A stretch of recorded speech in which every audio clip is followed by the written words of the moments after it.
예레미야 2장 36절에서 3장 5절 말씀. 형통하지 못할 것이다. 오늘 본문은 남유다가 심판을 피할 수 없는 이유에 관한 내용입니다. 하나님께서 말씀하셨습니다. 간에 붙었다 쓸개에 붙었다 하다니 너는 어쩌면 그렇게 지조도 없느냐.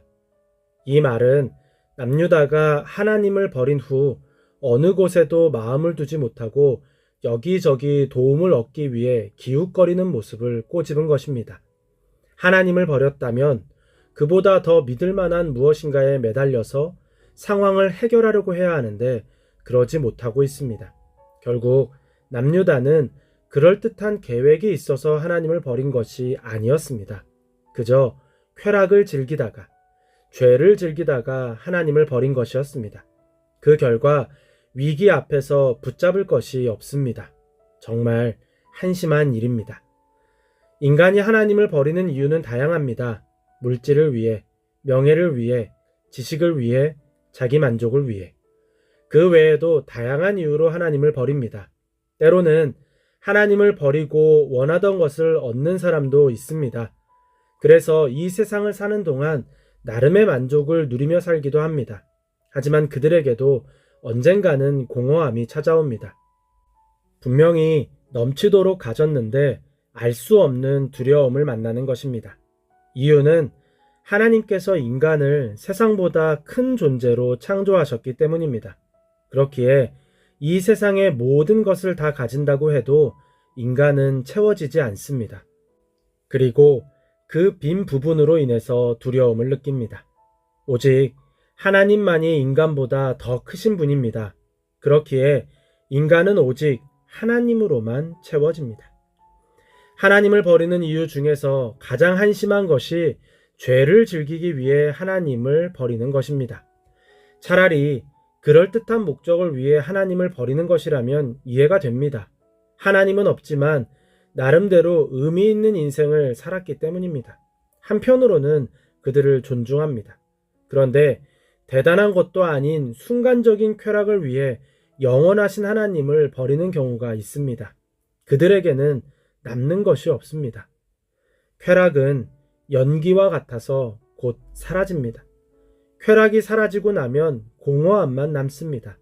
결국 사라져버린 쾌락을 붙잡기 위해 허공을 허우적대다가 지쳐버리는 인생입니다. 지금 남유다가 그렇습니다. 남유다는 습관적으로 애굽을 의지했습니다. 하지만 그들에게 수치를 당할 뿐입니다. 그들이 수치를 당하는 이유는 하나님께서 남유다가 의지하는 것들을 버리셨기 때문입니다. 무슨 의미입니까? 사실 우리가 하나님을 버리고 세상의 것들로 안정감을 얻는 것은 하나님께서 그것들을 통해 우리에게 안식을 주시기 때문입니다. 그 자체가 힘이 있는 것이 아니고 하나님께서 그것들을 사용하셔서 우리에게 평안을 주시는 것입니다. 그런데 하나님께서 그것들을 버리시면 그것들만으로는 우리에게 진정한 평안, 형통을 주지 못합니다. 물론 순간적인 유익은 있을 수 있습니다. 하지만 형통은 없습니다. 본문에서 형통이라고 번역한 히브리어 찰라흐는 넘어가다, 지나가다 라는 의미입니다. 즉, 하나님께서 주시는 형통은 단순한 위로 혹은 안도의 한숨 정도가 아니라 위기의 상황, 고통의 상황을 넘어가고 지나가는 것입니다. 비록 온몸이 상처투성이가 되더라도 골짜기를 벗어나는 것이 형통입니다. 이 형통은 하나님만이 주실 수 있습니다. 그런데 하나님께서 막으시면 아무리 세상의 것들이 우리를 도와주어도 형통할 수 없습니다. 분명히 풍족하고 여유 있고 평화롭고 만족하지만 여전히 골짜기 한가운데 머문 인생입니다. 그렇기에 인생의 밤이 오면 두려울 수밖에 없습니다. 하나님께서 세상의 도움에도 형통함을 막으시는 이유는 다시 하나님을 찾게 하기 위함입니다. 그런데 하나님께서 도움을 주시기 위해 찾게 하시는 것이 아닙니다. 하나님께서 직접 혼내시려는 것입니다. 마치 이런 느낌입니다. 내 새끼는 내가 혼낸다. 세상의 유익이 주는 순간적인 평안에 취해서 자신에게 어떤 문제가 있는지도 모르는 인생. 결국 사단의 놀이개로 끝나버릴 인생을 돌이키셔서 하나님께 따끔하게 회초리를 맞고 다시 시작하게 하시려는 것입니다. 이때에는 아무리 하나님을 간절히 불러도 소용없습니다. 부르심의 목적이 다르기 때문입니다. 본문에서 아버지라고 번역한 히브리어 아부와 오랜 친구라고 번역한 히브리어 알루프는 모두 우두머리, 군주라는 의미를 내포합니다. 즉, 아무리 하나님을 주님이라고 불러도 소용없다는 것입니다. 그뿐 아닙니다. 남유다는 하나님을 향해서 하나님은 끝없이 화를 내시는 분이 아니다. 언제까지나 진노하시는 분이 아니다. 라고 말했습니다. 맞습니다. 하나님은 그런 분이십니다. 하나님에 대해서 정확하게 알고 있고 올바르게 고백했습니다. 하지만 소용없습니다. 아무리 남유다가 하나님을 올바르게 알고 정확하게 고백해도 지금 남유다를 부르신 하나님의 마음과 다르기 때문입니다. 우리가 아무리 올바른 고백을 하고 올바른 말씀을 선포하고 올바른 신학적 개념을 말해도 하나님의 마음과 다르다면 아무런 소용이 없습니다.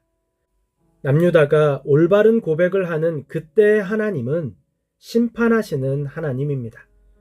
하나님의 마음과 다른 고백을 하고 있으니 아무런 소용이 없는 것입니다. 하나님은 우리의 고백이나 문자, 신학적 개념에 갇히는 분이 아닙니다. 하나님은 어떤 것에도 거리낌이 없으시고 막히는 것이 없으십니다. 하나님은 망설이지 않고 하나님의 일을 하십니다. 그리스도인에게는 하나님께서 주시는 형통의 축복이 있습니다. 분명 견딜 수 없을 만큼 힘든 시간이었는데 돌아보니 그때에도 하나님께서 함께 계셨습니다. 영원할 것 같은 괴로움이 어느 순간 지난 일이 되어버렸습니다. 다시는 떠올리기 싫은 끔찍한 기억인 줄 알았는데 알고 보니 하나님의 인도하심이었습니다. 긍정적 마음가짐이나 자기 최면이 아닙니다. 하나님께서 우리의 괴로움을 해석해 주시는 것입니다. 우리의 해석으로는 도무지 이해할 수 없고 한숨만 나오는 시간이 하나님 안에서는 다르게 해석되고 있었던 것입니다. 이것을 깨달을 때 우리는 형통의 축복을 누립니다. 하나님께서는 여전히 하나님의 일을 하십니다. 그리고 지금도 우리의 인생을 해석하십니다. 하나님의 해석에 삶을 맡기는 지혜가 있기를 바랍니다.